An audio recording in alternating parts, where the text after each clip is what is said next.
Olá, sejam bem-vindos, estudantes da primeira série do ensino médio. Eu sou a professora Janaína Jardim de História, estarei mediando a aula com vocês. Hoje a aula será com a professora Luíse. Olá, professora Luíse. Olá, professora Janaína, tudo bem? Tudo bem. Hoje a nossa aula será sobre Grécia Antiga, Atenas e a democracia. Vamos colocar na tela as habilidades do dia. Hoje, o objetivo da aula é apresentar a formação, características e um breve histórico da organização política de Atenas, bem como o estabelecimento da democracia no mundo grego, comparando-a com a democracia no Brasil. Habilidade do currículo do Estado de São Paulo: analisar os processos de formação histórica das instituições sociais, políticas e econômicas, relacionando-os as práticas dos diferentes grupos e agentes sociais. Lembrando que estão todos convidados a participar no chat, professores são muito bem-vindos e uma ótima aula para vocês. É isso aí, bem-vindos, estudantes da primeira série do ensino médio, professores da rede que sempre nos prestigiam aqui no Centro de Mídias. Eu sou a professora Luíse Coutinho e, como a professora Janaína já apresentou, a aula de hoje vai ser sobre a Grécia Antiga. Nós falaremos hoje sobre a cidade-estado de Atenas, vamos analisar o processo político que culminou no estabelecimento, na criação e estabelecimento da democracia em Atenas. E para começar, a gente já vai ter o nosso famoso já momento da leitura compartilhada. Eu leio daqui, vocês leem daí, e vai ser interessante a gente introduzir a aula por esse texto, porque vocês vão perceber a visão que os próprios atenienses tinham da política, né, do papel político que eles exerciam até em relação às demais cidades-estado gregas. Então vamos dar uma olhadinha aí no nosso texto? Vai aparecer na tela para vocês. Eu vou ler daqui, vocês leem daí. Nossa Politéia não copia as leis dos estados vizinhos. Somos nós que servimos mais como um modelo para os outros do que somos imitadores. Chama-se democracia porque não são os poucos, mas os muitos que governam. Se consultarmos nossas leis, elas prescrevem uma justiça igual para todos, a despeito de suas diferenças individuais, no que diz respeito à sua estatura social. A evolução na vida pública se deve à reputação pela capacidade e não se permite que considerações classistas interfiram com o mérito, e nem a pobreza é impedimento. Se um homem é capaz de servir o Estado, ele não é impedido pela obscuridade de sua condição. Esse texto é de Péricles, é a oração fúnebre de Péricles, né, que também foi registrada por um historiador grego chamado Tucídides na história da Guerra do Peloponeso. Tá? Então, vocês vejam como os gregos se auto-enxergavam, né, os atenienses, mais especificamente, em relação à democracia. Né? Então, tem trechos muito bonitos ali que não importa a condição do cidadão, ele não vai ser tratado diferente, garantimos uma equidade, qualquer coisa nesse sentido ali no texto. Inclusive, a gente vai retomá-lo em uma atividade mais para frente. Mas, em Atenas, nem sempre foi assim. Então, a história da política em Atenas tem uns plot twists, que a gente fala, né? Umas reviravoltas ali, até chegar nesse status de democracia. Mas antes da gente chegar aí, nesse ponto, vamos remontar as origens de Atenas, como é que ela foi formada.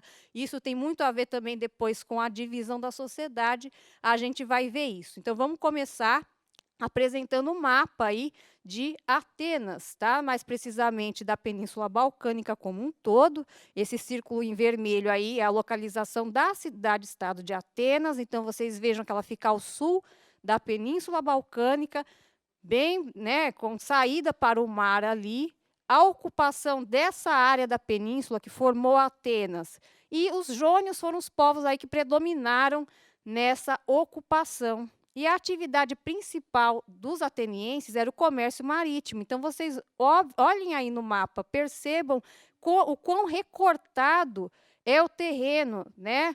E a península, como a gente já sabe, né, é uma quase ilha, ou seja, é uma ponta do continente cercada de água por quase todos os lados, porque tem uma ligação com a parte continental sempre. Então, as atividades marítimas são privilegiadas aí pela geografia, até porque terrenos assim costumam ser muito acidentados, com muitas montanhas, como é o caso justamente de Atenas. Então, o comércio marítimo era a atividade econômica principal, o que não significa que eles não tinham também agricultura, né? Que eles não tinham comércio interno, tinham sim, mas existia esse comércio marítimo como uma atividade principal aí, tá? Vamos ver a questão da sociedade agora em Atenas, vai aparecer a nossa famosa pirâmide, né? Então, olha só, sociedade política. Nós temos aí a nossa pirâmide, né? Vocês já sabem que quem está no topo existe em menor quantidade, mas tem privilégios, está em uma posição privilegiada na sociedade. E quem está lá na ponta, lá embaixo, na base da pirâmide, tem maior quantidade e não tem direitos, né? É pouco favorecido na sociedade, tá? Então, para começar, nós temos os eupátridas. A palavra eupátrida significa bem-nascido, né? Para os gregos, os eupátridas são sempre os descendentes dos povos fundadores. No caso de Atenas, são os jônios, que são os donos das melhores terras e são os únicos com direitos políticos, né? Imagina você entrar num ônibus, né? O ônibus está vazio. Você vai viajar de pé? Não, você vai sentar ali no melhor lugar, né, professora Janaína? Na janela. Exatamente, Tem na gente que gosta daquele janela, banco alto, né? tomando um ventinho, né? Tomando um ventinho. Então, para os atenienses, os jônios são o pessoal que chegou primeiro no ônibus, né? E sentar na janelinha ali, no caso, significa se apropriar das melhores e mais férteis terras, né? A maior quantidade, as terras mais férteis. Então, eles, por essa condição de serem os que chegaram primeiro, se apropriam dessas terras e depois quem foi chegando foi se submetendo àqueles que chegaram primeiro. É mais ou menos essa a lógica da sociedade. Então, voltando lá para a nossa pirâmide. Abaixo dos eupátridas, nós temos os demiurgos. Os demiurgos eram tão ricos quanto os eupátridas, principalmente no momento em que a Atenas começou seu processo de colonização. Entretanto, os demiurgos não eram descendentes dos jônios, ou seja, eles chegaram no ônibus, ainda tinha lugar para sentar, mas não era mais na janela, né? Então, eles foram se dedicando às atividades comerciais, mas eles não tinham os mesmos direitos políticos. Na verdade, eles não tinham nenhum direito político em Atenas, tá? Somente os eupátridas. Depois nós temos os georgóis. Os georgóis são pequenos proprietários de terra ou pequenos comerciantes, são trabalhadores que são livres, às vezes dono do próprio meio de produção, né, dono num pequeno pedacinho de terra, por exemplo, mas eles estão sujeitos à escravidão por dívidas, né? Os tetas estão numa posição ainda pior, são camponeses que não possuem terras, eles são obrigados a trabalhar nas terras dos eupátridas e também estão sujeitos à escravidão por dívidas. E lá embaixo nós temos os escravizados, né, que é a maioria aí dos trabalhadores, né, da Grécia. Então vocês já percebam que era muito fácil você se tornar um escravo por dívida, né? Acontecia, por exemplo, a situação de os eupátridas entrarem em guerra para poder conquistar outras terras. Eles convocavam esses trabalhadores, né, os tetas, para formarem o exército. E eles tinham que arcar com os custos do próprio equipamento de guerra que eles iam utilizar. Aí já tem uma dívida. Se eu não consigo pagar pelo equipamento, quando a guerra acabar, se eu viver, adivinha o que vai acontecer comigo? Vou virar escravo, né? E ainda, mesmo que eu pague o meu equipamento de guerra, eu deixei de trabalhar na terra de Eupátrida porque eu estava na guerra. Na volta, adivinha o que vai acontecer? Né? Mas, tipo, eu não Vantagem nenhuma, né? Zero vantagem. Tipo, mas eu não estava aqui para trabalhar, eu estava na guerra. O Eupátrida não quer saber, tá? Por isso que a quantidade de escravizados era muito grande. Então, vocês percebam que lá no topo da pirâmide, quem predomina são os eupátridas, tá? Eles têm todos os direitos, donos das melhores terras, certo? Na aula anterior, a professora explicou, né, que na formação do território grego. Os primeiros povos que chegam não são os eólios, os jônios e os aqueus, os dórios também, né. Então a professora explicou isso na outra aula e hoje ela está retomando aí a partir dos jônios e da formação de Atenas. Exatamente, né, os aqueus, eles meio que ocuparam toda a península ali, em várias regiões, mas povos específicos foram formando lá as cidades estado que vieram do Oicos, do Genos, que a gente também colocou lá na aula passada. Então, no caso de Atenas, em específico, são os jônios considerados aí os povos fundadores, tá? Vamos dar uma olhadinha, então, na estrutura política, que tem tudo a ver também com a estrutura social que a gente acabou de ver. Dá uma olhadinha aí no nosso esquema. Então, lá no começo, em Atenas, nós tínhamos a monarquia como sistema político, né? Monarquia vem de um rei só, né? E oligarquia, como está destacado aí na tela, significa governo de poucos, tá? No começo, a gente pode entender que a Grécia, que Atenas, era uma aristocracia. Por quê? As funções políticas estavam divididas em 3 órgãos. O primeiro é o Areópago, que é o conselho de aristocratas. Então, as leis em Atenas eram elaboradas por esse Areópago. E só participava do Areópago, adivinha? Quem era? Eupátrida, tá? Depois nós temos o arcontado. O arcontado é que vai ali aprovar essas leis do Areópago e, de novo, somente eupátridas, os mais prestigiados, os mais ricos, os mais poderosos dentre os eupátridas é que formavam esse arcontado. E vocês vejam que o rei está lá por último. A gente sempre pensa que o rei está em primeiro lugar, né, que é a autoridade máxima. Aqui na monarquia ateniense, não. É o arcontado que escolhe, dentre eles, quem vai ser o rei, que eles chamavam de Basileu, tá? Chegou um momento em que o arcontado e o areópago olharam para a cara do outro, né, e falaram assim: olha, todo mundo aqui é eupátrida. A gente é que elabora e coloca as leis em vigor. O rei está meio que figurativo ali. Para que rei? Né? Então chegou um momento que eles pararam de indicar novos nomes para ser o rei de Atenas, e aí ficou somente o arcontado e o areópago como órgãos políticos. É aí que se forma a oligarquia, que é o governo de poucos, né? Somente 2 órgãos formados por um mesmo grupinho de pessoas. Os eupátridas é quem vai governar Atenas de fato, né? E aí, claro, se eu sou eupátrida, ela também, a gente vai pensar lá no escravizado, lá na ponta da sociedade? Não, a gente vai governar de acordo com os nossos interesses, com as nossas questões, os nossos posicionamentos. É por isso que oligarquia também a gente entende que é um governo de poucos para poucos. É um governo autocentrado e deixa todo mundo à margem ali da sociedade. Claro que vocês já devem estar imaginando que isso gerou problemas, né? Gerou tensões sociais. E é aí que começa as reviravoltas na questão da própria vida ali política em Atenas. Normalmente, né, essas elites, elas querem manter o seu privilégio. Isso ao longo da história, nós verificamos isso em todas as fases da história.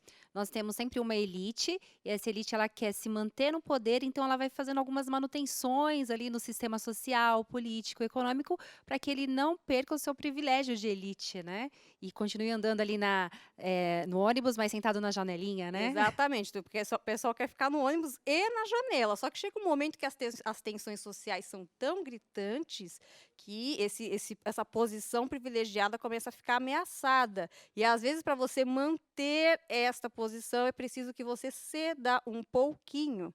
Tá? Então, nesse sentido, ocorreram reformas no sistema político, porque um sistema oligárquico ele é extremamente opressor, né? Ele é extremamente massacrante ali para a população que está à margem desses privilégios, à margem dessa posição aí. Então, com isso, Solon, que era um membro do arcontado, né, ateniense, propôs algumas reformas para tentar arrefecer um pouquinho as tensões da sociedade ateniense. Então, vai aparecer na tela para vocês, tá? Olha só, as reformas de Solon. Vamos analisar e vocês já reparem que junto com o texto nós temos lá 2 exercícios. Então já vão olhando toda a tela, acompanhem comigo essa primeira introdução que eu vou falar sobre as reformas de Solon, para vocês conseguirem fazer a atividade, tá? Então olha só, Primeiro ponto das reformas de Solon é cancelar as dívidas dos camponeses. Imagina, né? Nossa, muito popular, né? Muito bom, nossa, que beleza. Outra coisa, extinguiu a escravidão por dívidas, ou seja, quem estava nessa posição de escravizado por dívida passou a ser um homem livre. Maravilha. Outro ponto, substituiu o critério de nascimento pelo de riqueza para a ocupação dos cargos públicos. Então, nessa, os demiurgos, que eu falei para vocês que são os comerciantes ricos, mas porque não são eupátridas, não participam do processo político, agora eles vão dar a famosa carteirada, né? Agora eu sou rico, eu posso participar também, então, né, abram espaço aí na política ateniense que nós, demiurgos, estamos chegando. E, para isso mesmo, foi criada a Bulé, que é o Conselho dos 400, e a Eclésia, 2 órgãos novos, legislativos, ou seja, elaboram e votam as leis, aos quais os demiurgos poderiam participar. Mas prestem atenção, gente. Os camponeses, eles não queriam só não ser mais escravizados por dívidas e nem ser livres, eles queriam mais do que isso, né? Imagina um teta. O teta ele se submete a trabalhar nas terras de um eupátrida. Será que esse camponês também não exigia terras para trabalhar? Ele não queria ter acesso à terra? Vamos lembrar que eu falei para vocês das guerras que os eupátridas faziam para angariar mais terras, mais territórios, enriquecer, né? Eram os tetas, eram os camponeses que iam servir como soldados nessas guerras. Quando os eupátridas ganhavam, esses camponeses saíam de mãos vazias, né? Só recebiam, olhe lá, um muito obrigada. Então, esses camponeses queriam terras também. Então, pensem, né? Talvez esses 2 itens das reformas de Solon tinham muito mais objetivo de promover uma ordem social do que uma justiça, né? Então, vamos voltar lá para a nossa atividade, a nossa primeira atividade da aula. Olha só, qual grupo social foi totalmente atendido com as reformas de Solon? Qual grupo social foi totalmente atendido, ficou feliz, né? E a B, qual reivindicação dos camponeses não foi atendida? Então, vocês têm 2 minutos, 1 minuto para cada resposta. Daqui a pouco a gente volta.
Voltamos, muitos estudantes participando com a sua atitude historiadora. Então, temos aqui algumas respostas, professora.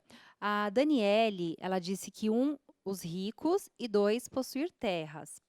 A Sabrina, ela disse os eupátridas.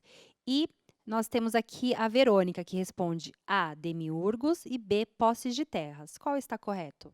Essa última resposta da Verônica, né, professora? Verônica. Muito bem, Verônica. Então, é exatamente isso. Alguém colocou os ricos. Se quando colocou os ricos está se referindo aos demiurgos, está correto também. Vamos lembrar que os eupátridas sempre tiveram participação política, sempre tiveram terras, então não tem mais para onde o eupátrida conquistar privilégios, conquistar direitos, tá? Quem estavam reivindicando direitos aí eram os demiurgos, que eram da participação política, que eles conseguiram ali com o critério da riqueza sendo ali o ideal para participar dos órgãos políticos, mas respondendo a pergunta B, né, o grupo que não foi, a reivindicação dos camponeses que não foi totalmente atendida foi justamente a questão da posse da terra, né? Eles não são mais escravizados por dívidas, muito bem, mas eles querem ter condições de sobreviver, querem trabalhar em terras próprias, porque as terras continuaram concentradas nas mãos dos eupátridas mesmo após as reformas de Solon,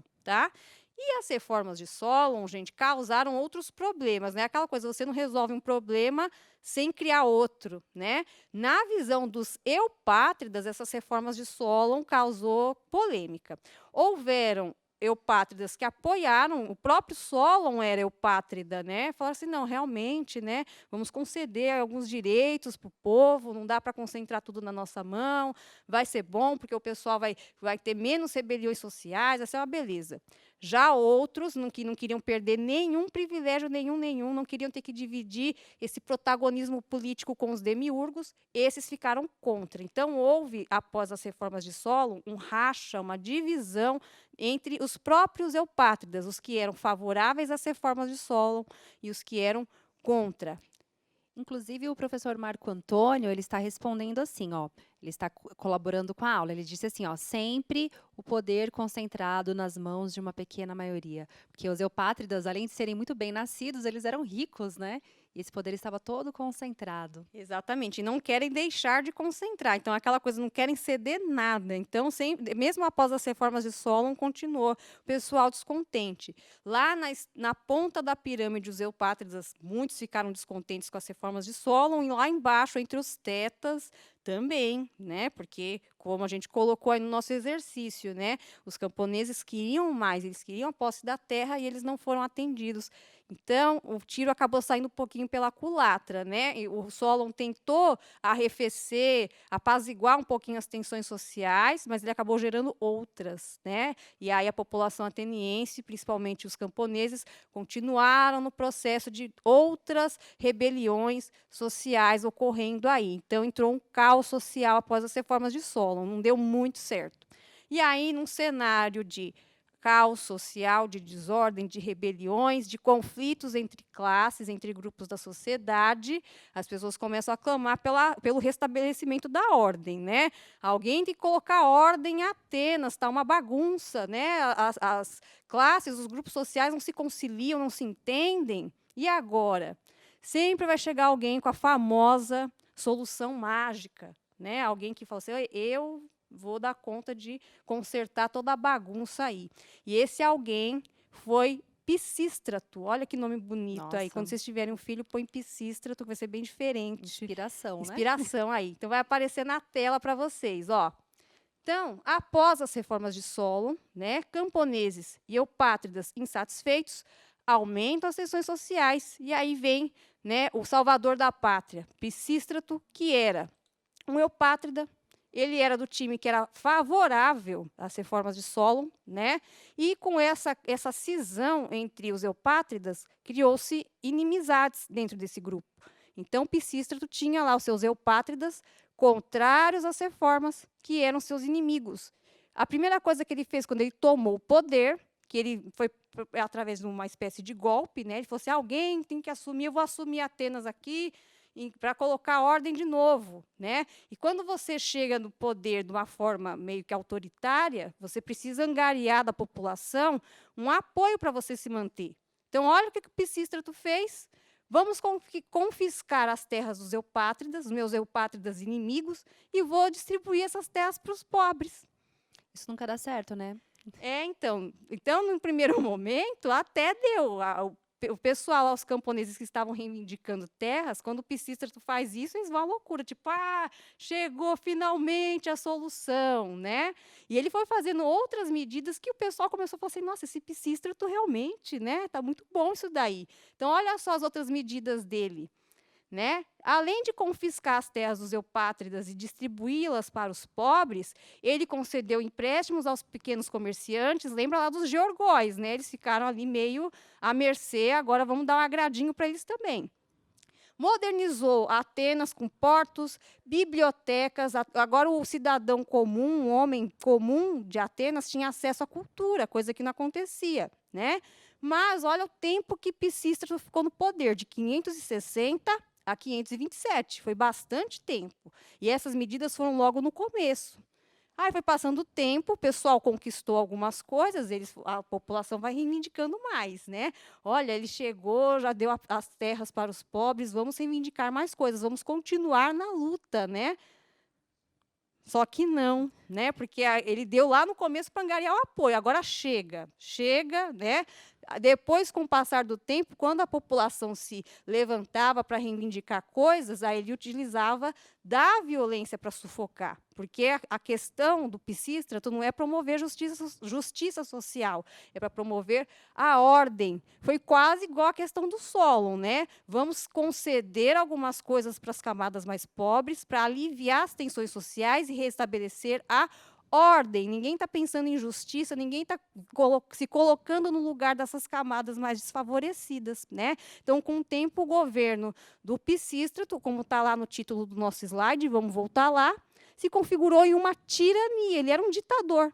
Basicamente isso. Então, todo mundo que se opunha contra Pisístrato era considerado seu adversário e estava sujeito à prisão, morte, tudo mais. Nossa, mas tá? ele parecia ser tão legal. Ele parecia ser tão legal, né? Então, por isso que é sempre perigoso, né? A população fragilizada que se rende àqueles que colocam ali uma solução mágica para o problema, né? Ele foi mais assistencialista, então, neste caso, do que, na verdade, promover uma igualdade ali, né? Exatamente. Foi um assistencialismo voltado para que ele fizesse uma cama de apoio para ele se perpetuar no poder. Então, ele estava pensando o tempo todo nele, tá?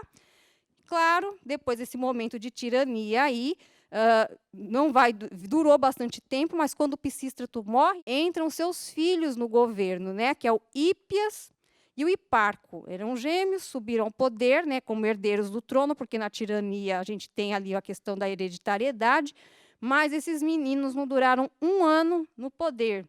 Vamos lembrar que o Pisístrato tirou terras dos seus inimigos e distribuiu para os pobres. Isso não ia ficar barato. Né? Então, quando Hípias e Hiparco sobem ao poder, eles são assassinados por eupátridas que eram inimigos de Pisístrato. E aí cria-se um certo vazio de poder, e esse vazio de poder é preenchido com outro membro do arcontado, que é o Clístenes. Tá? Então, vamos dar uma olhadinha na nossa tela, reformas de Clístenes. Então, Clístenes vai fazer, de novo, uma série de reformas para poder dar uma nova cara política para Atenas. Primeira medida, criação do demos. Olha aí o que já está se desenvolvendo com esse prefixo demos. Olha lá embaixo, democracia, governo de todos. Então, primeiramente, lá no começo, para a gente revisar, né, a história de Atenas, nós tínhamos o critério de nascimento para poder dar ao cidadão direito à política. Depois, com o Solon, esse critério mudou para o de riqueza. E agora, com demos, mudou para o de localização. Ou seja, cada demos é formado por pessoas do campo, do litoral e do núcleo urbano. Existiam 10 demos em Atenas, e nesses demos tem que ter todo tipo de gente. Então, vai se misturar camponês com eupátrida, com comerciante, e vocês vão fazer parte do mesmo demos, e vocês engulam as suas rivalidades ou tensões, porque vocês representam o mesmo demos, ou seja, é o critério de localização. Cada demo tem que ter pessoas de diversas localidades de Atenas. Então, nisso, você dá uma neutralizada na questão da sociedade. Aí começa a fazer sentido aquele primeiro texto que nós lemos no começo da aula. Vamos voltar lá para o nosso slide. Então, olha só, dessa forma, as pessoas de diferentes grupos sociais faziam parte da mesma tribo, certo? Olha a estrutura aí da democracia ateniense. Então, nós temos aí o demos, o bulê, que dura 500 anos, escolhidos por sorteio anualmente, e a eclésia, todos os cidadãos atenienses, que configura aí a democracia direta. No bulê, preparavam os projetos a serem votados e na eclésia votavam as leis, decidiam o uso do dinheiro público. Muito bem. Então, olha só. Como a professora Janaína colocou ali, nós temos todos esses órgãos, né? Lembrando que dentro de cada demos, cada participante é considerado um cidadão ateniense. Agora o critério é de localização, então se você é pobre, você faz parte do demos, você tem direito a voto, né, a votar as decisões. Se você é um comerciante também, se você é um eupátrida também. Nesse sentido não tem muita diferença. Mas para você fazer parte do demos, tinha um critério, e é esse critério que torna a democracia ateniense não tão perfeita assim. Vamos voltar no nosso slide lá. Então, olha só, gente, para você fazer parte de qualquer demos, de qualquer um desses grupos aí, bulé, eclésia, você tem que ser homem, maior de 18 anos, nascido em Atenas e filhos de pais atenienses. Então, assim, eu nasci em Atenas, sou homem, sou maior de 18 anos, mas meus pais são de Tebas. É cidadão? Não, não. Não. Ah, meus pais são atenienses, mas eu nasci em Esparta e vim morar aqui. Sou cidadão? Não. E as mulheres, professora? E mulher sem chance, não tinha espaço de jeito nenhum. Então, nessa época, a Atenas tinha cerca aí de 400 mil habitantes. Só 10% desses 400 mil faziam parte da política. Então, é uma democracia que ela tem um ponto positivo, porque ela é direta, né? A democracia direta é assim, temos uma decisão, cada membro ali, que é considerado cidadão, vota, dá a sua opinião, mas ela tem esse problema porque ela exclui boa parte da população. Então, as mulheres, os estrangeiros ou filhos de estrangeiros ficam de fora. Tá? Acho que chegou a hora de mais uma interação, né, professora? Sim, mais uma interação. Vamos dar uma olhadinha aí, olha só. Uma democracia imperfeita. Chama-se democracia porque não são os poucos, mas os muitos que governam. Se consultarmos nossas leis, elas prescrevem uma justiça igual para todos, a despeito de suas diferenças individuais. É um trechinho daquele primeiro texto que a gente leu no início da aula. Então, olha só, a expressão diferenças individuais, nesse texto atribuído a Péricles, refere-se a gênero, condição social ou material, origem familiar ou origem local? Daqui um minutinho a gente volta.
Voltamos a um consenso aqui no chat, todos os alunos participando de maneira muito legal, lembrando para não colocar informações pessoal no chat, gente, nada de colocar telefone, chamar contatinho aqui, porque não pode. Então vamos lá. A resposta, professora, resposta B, essa é a maioria. Ah, que bom. Então é sinal que todos estão acompanhando e compreendendo o que a gente está tratando aqui na nossa aula de hoje, porque sim, olha aí na tela, a resposta correta é a alternativa B. Então, quando o Péricles fala de diferenças individuais, ele está falando da condição social e material, ou seja, a origem social, qual grupo você pertence e se você é rico ou pobre. Agora, a questão do gênero, mulher está excluída. Então, né, ele não respeita essa diferença na concepção da democracia ateniense. Origem familiar é aquela coisa, se sua família é de Atenas de muitas gerações, beleza, se não, você não é cidadão. Origem local, mesma coisa, tipo, sua família é ateniense, mas você veio de fora, também não é cidadão. Então, é só no que diz respeito à questão material e também ao grupo social que você pertence. Mas tem que ter aqueles primeiros critérios que vai caracterizar se você é não um cidadão de Atenas, certo? Vamos olhar aí um outro dispositivo da democracia ateniense e já tem embutido aí mais uma interação para a gente. Olha aí na tela. Ostracismo é um dispositivo de proteção da democracia ateniense em que aquele que atentasse contra o sistema político era banido da cidade, ficando afastado e sem comunicação com a família por 10 anos. Então, é expulso de Atenas e você não pode dar nem um oizinho de longe, não pode mandar uma correspondência, uma carta, um oi, nada. E fica banido para que as pessoas esqueçam que você existiu um dia. Essa era a punição para quem atentasse contra a democracia, tá? E no Brasil, existem dispositivos legais para a proteção da nossa democracia? Se sim, quais? Em 1 minuto, a gente volta.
Voltamos. Bom, antes de dar as respostas, professora Luíse, um aluno aqui perguntou, no caso de casamento, a pessoa se torna um cidadão, sendo de cidades diferentes? Não, não, porque é muita questão do critério do nascimento em Atenas de gerações, né? Não basta você ter nascido em Atenas, mas a sua família ser de outra origem, de outro lugar. Então, realmente, só o critério lá de ser homem. Poderia ser uma mulher eupátrida, descendente dos jônios. Não vai ser considerada cidadã. Então, essa resposta, se você casar com alguém, não vai te dar direito à cidadania. Aliás, né, já que a gente está comparando com o Brasil, né, graças a Deus, nesse quesito, a nossa democracia é muito mais ampla. Né? Mulheres, homens, estrangeiros naturalizados brasileiros, muitas pessoas têm o acesso ao voto aqui. Mas, ao contrário da democracia ateniense, a nossa democracia ela não é direta, ela é representativa, ou seja, nós elegemos os representantes que vão tomar as decisões por nós. Tá? E, remontando aí o nosso exercício, né, já que a gente pediu para vocês compararem se no Brasil nós também temos em nossa democracia dispositivos de proteção, vamos perguntar para a professora Janaína, o que o pessoal colocou? Bom, as respostas estão assim bem variadas. O professor Pedro Brito, ele disse que a Constituição, a Ana Beatriz, ela disse que a prisão, a Juliana, as leis, a Giovana, prisão, leis, o Flávio disse que a Constituição e por aí vai, assim, no geral são essas as respostas. Olha, quando a gente fala de Constituição, realmente, né, existem alguns dispositivos que a Constituição brasileira prevê nesse sentido. Então, eles vão aparecer aí na tela para vocês, tá? Então, a Constituição Federal é um dispositivo de proteção da democracia, porque na Constituição Federal está previsto, inclusive, o impeachment, né? Se o presidente cometer algum ato antidemocrático, alguma improbidade, algum crime de responsabilidade, ele pode sofrer esse processo. A própria Justiça Eleitoral, que regulamenta as leis eleitorais e garante o acesso ao voto, é um dispositivo democrático também. Certo, pessoal? Eu espero que vocês tenham gostado da nossa aula de hoje, tá? Façam os exercícios que vocês têm no caderno do aluno, né? Volume 2 do segundo bimestre, com algumas atividades sobre a democracia ateniense, para vocês ampliarem os seus estudos. Muito obrigada, professora Eu Janaína. que agradeço, é sempre um prazer participar da aula com a professora Luísa e aprendemos muito. Muito obrigada, estudantes, até a próxima aula.